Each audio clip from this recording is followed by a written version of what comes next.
Hello दोस्तों, आज की कहानी हाई स्टेशन जो छूट गया। दोस्तों, मजेदार हिंदी कहानियां सबसे पहले देखने के लिए आप मेरे चैनल को सब्सक्राइब कर लें। राधा रात के लगभग 10 बजे दिल्ली के रेलवे स्टेशन पर खड़ी थी। उसकी हालत कुछ ठीक नहीं थी। वह भीड़ में अपना चेहरा छिपाकर रो रही थी। सामान के नाम पर उसके पास सिर्फ उसका पास था। वह बार बार अपना फोन चेक कर रही थी, मानो जैसे चाहती हो कि फोन पर ही सही पर कोई उसे रोक ले। फोन तो नहीं आया, पर उसने जिस ट्रेन का टिकट कटाया था वह ट्रेन जरूर आ गई। वह भारी मन से कुछ दुविधा में ट्रेन में चढ़ी। जब अपनी सीट पर पहुंची तो देखा कि पटरियों पर दौड़ती भागती रेल के अंदर की दुनिया गहरी नींद में थी। राधा को साइड वाला कोच मिला था, जिस पर वह इत्मीनान से बैठ गई। वह खिड़की से बाहर देखती हुई अपनी आंखों को आंसुओं से भीगा रही थी कि तभी ट्रेन किसी सुनसान जगह पर रुक गई। राधा को लगा कि ट्रेन को सिग्नल नहीं मिला होगा। कुछ देर बाद ट्रेन वापस चल पड़ी। राधा ट्रेन की गति से अपने विचारों को दौड़ा रही थी कि तभी राधा की हमउम्र महिला राधा के पास आई और बोली, आपके साथ वाली सीट मेरी है। राधा ने अपनी रुआसी आंखों को छुपाते हुए अपने आप को समेटा। उस महिला ने अपना परिचय दिया, मेरा नाम मीरा शर्मा है और आपका। राधा इस संवाद को आगे नहीं बढ़ाना चाहती थी, पर शिष्टाचार निभाने के लिए उसने कहा, मेरा नाम राधा है, आप यहाँ कहाँ से चढ़ी? यहाँ स्टेशन तो नहीं था। मीरा ने जवाब दिया, मेरी ट्रेन दिल्ली स्टेशन से छूटी थी, तो मेरे कार ड्राइवर ने ड्राइव करके मुझे यहाँ छोड़ दिया। आप कहाँ जा रही हैं? राधा ना चाहते हुए भी अब इस संवाद का हिस्सा बन गई। उसने जवाब दिया, जी मैं मथुरा अपने मायके जा रही हूँ, और आप?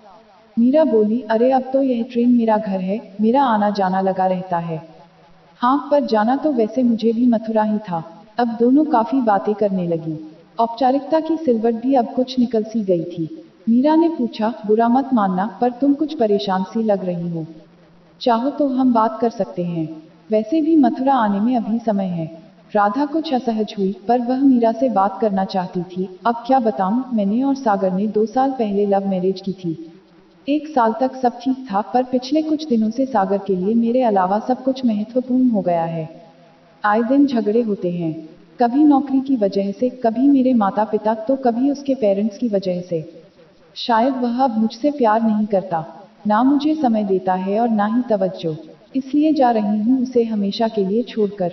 इतना कहकर राधा फफक पड़ी। मीरा ने कहा, तुम्हारे आंसू बता रहे हैं कि तुम उससे बहुत प्यार करती हो। देखो राधा, छोटी छोटी घटनाओं से किसी बड़े निर्णय पर पहुंचना गलत है। मैंने भी ये गलतियां की हैं। अगर ऐसा लगे कि रिलेशनशिप में कोई एक डगमगा रहा है, तो उसका साथ मत छोड़ो, बल्कि उसका हाथ और कसकर पकड़ लो।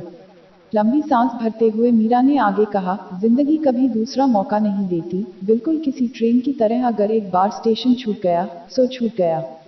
और अगर किसी से प्रेम है, तो कभी उससे कटु शब्द मत बोलो। क्या पता वह आपके साथ उसके आखिरी शब्द हों, वह जिंदगी भर एक कटु स्मृति बनकर रह जाएं। आप जिससे प्रेम करते हैं, वह आपके पास है, आपके साथ है, यह सबसे महत्वपूर्ण है। वापस जाओ और अपने प्रेम को अपनी बाहों में भर लो। कहीं ऐसा न हो कि समय निकल जाए और तुम चाहकर भी अपनी प्रेम के पास वापस ना लौट पाओ। राधा मीरा को सुनती जा रही थी। उसने कहा, मीरा, शायद तुम जो कह रही हो वह सच है। मुझे सागर को ऐसे अचानक छोड़कर नहीं आना चाहिए था। पता नहीं गुस्सा दिमाग पर इतना हावी हुआ कि कुछ समझ नहीं आया। मैं कल माँ से मिलकर तुरंत वापस लौट जाऊंगी। राधा अब काफी हल्का महसूस कर रही थी। उसने आगे कहा, मीरा, मैं अपनी ट्रेन की दोस्ती को आगे बढ़ाना चाहती हूँ, क्या तुम मुझे अपना नंबर दोगी? मीरा ने राधा को अपना नंबर दिया, जो उसने एक कागज पर लिख लिया। रात की खामोशी में राधा को कब नींद लगी उसे पता ही नहीं चला। नींद टूटी तब मथुरा आ गया था। रात के 3 बजे थे। मीरा अपनी सीट पर नहीं थी। राधा ने बहुत ढूंढा, पर फिर उसने सोचा कि वह जल्दबाजी में स्टेशन पर उतर गई होगी। राधा अगले दिन मथुरा में अपनी माँ से मिलकर वापस दिल्ली लौट आई। उसने आते ही सागर को गले लगा लिया, उसके हाथों को अपने हाथों में लेकर कहा, पता है सागर, मैं तो तुम्हें और हमारे रिश्ते को हमेशा के लिए छोड़कर जा रही थी, पर मीरा की बातों से ऐसा लगा कि तुम मेरे हाथों से रेत की तरह फिसलते जा रहे हो। फिर एक अजीब सी बेचैनी हुई कि शायद मैं तुमसे कभी नहीं मिल पाऊंगी। मैं किसी भी तरह तुम्हें देखना चाहती थी, तुम्हें गले लगाना चाहती थी, और अब तुम अकेले नहीं हो।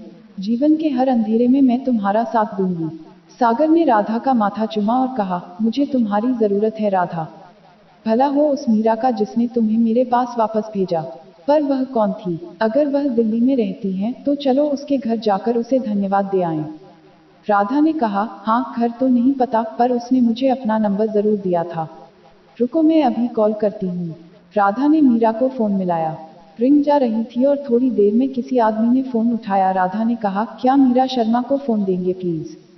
उस तरफ से आवाज आई, वह नहीं है, पर आपको मेरा नंबर किसने दिया? राधा बोली, क्या आप उनके पति दीपक हैं? दीपक ने कहा, हाँ। राधा ने कहा, मुझे आपका नंबर मीरा ने ही 3 दिन पहले ट्रेन में दिया था। हम दोनों साथ साथ सफर कर रही थी। क्या प्लीज उसका मोबाइल नंबर देंगे? मुझे मीरा से बात करनी है। इतना सुनते ही दीपक ने कहा, यह कैसा मजाक है? क्या आप मेरे दुख का मखौल उड़ा रही हैं? मीरा 15 दिन पहले दिल्ली मथुरा रेल हादसे में मर चुकी है। मेरी मीरा चली गई, मैं उसके आखिरी समय में उसके पास नहीं था। वह गुस्सा थी मुझसे, घर छोड़कर अपनी माँ के पास मथुरा जा रही थी कि तभी यह हादसा हुआ। काश मैं लड़ने की जगह उससे आखिरी बात यह कह पाता कि मुझे तुमसे प्यार है मीरा, मुझे तुम्हारी जरूरत है। इतना सुनना था कि राधा के हाथों से फोन छूट गया। आंखों से आंसुओं की अविरल धारा बह रही थी और उसे कुछ याद आ रहा था, तो मीरा के आखिरी शब्द, राधा जिंदगी किसी को दूसरा मौका नहीं देती, बिल्कुल किसी रेल की तरह।